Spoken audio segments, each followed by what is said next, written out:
পাহাড়ে বসবাস করার মজাই আলাদা। এই যে পাহাড়ে বসবাস করার মজা আলাদা, দেখছেন কি মজাটা, কত বড় ডাল দিয়ে নামতে হয়। এটি আমরা পাহাড়ে বসবাস করি, পাহাড়ে ডাল এগুলো নামে অভ্যস্ত আছে। আর পাহাড়ে বসবাস করে মজা কিছু জন্য আমি আপনাদেরকে আলাদা করতেছি। এটা আপনার দেখেন, এই যে মনে করেন আপনার যদি জায়গা থাকে তাহলে আপনি সবজি কিনতে হইব না, সবজি কিনতে হইব না। জায়গা থাকে মনে করেন পুকুরে, পুকুরে মনে করেন দেখি মাছ পালাই একটা পুকুরে মাছও কিনতে হবে ভাই, টুকিটাকি যেগুলো কিনবেন আর কি। এই দেখেন এগুলো সম্পূর্ণ আমাদের এগুলো আলু গাছ।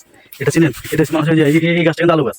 এই যে আলু গাছ, চুকা পাতা, খারাপ পাতা কয় আর কি, চুকা পাতা, হিন্দি করলা গাছ। এটা হচ্ছে লেবু গাছ, ঠিক আছে। এই দেখেন এটা বরকরি সই গাছ। মানে এই যে পাহাড়ে আসে এইসবগুলো করে মনে করেন আপনারা অনেক কিছু খাওয়া যায়, বুঝছেন। এই যে কলা গাছ, এই চারাগুলো কিন্তু আমরা খাইছি, কলা গাছ চারাগুলো কিন্তু আমরা খাইলাম।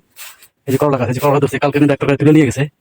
আবার আজকে কালকে এই জায়গাটা যখন যে ইসমাইলের যে জায়গাটা দেখলাম, এই জায়গাটা যেটা দেখছেন, এই যে এটা একটা ভিডিও সুন্দর হয়েছে, পাশে পাহাড়ে গেলে এখানে করলে গাছটা কি আর এগুলো চারা লাগাইছি, বুঝছেন। আমরা একটা জিনিস দেখাই, দেখতে থাকেন।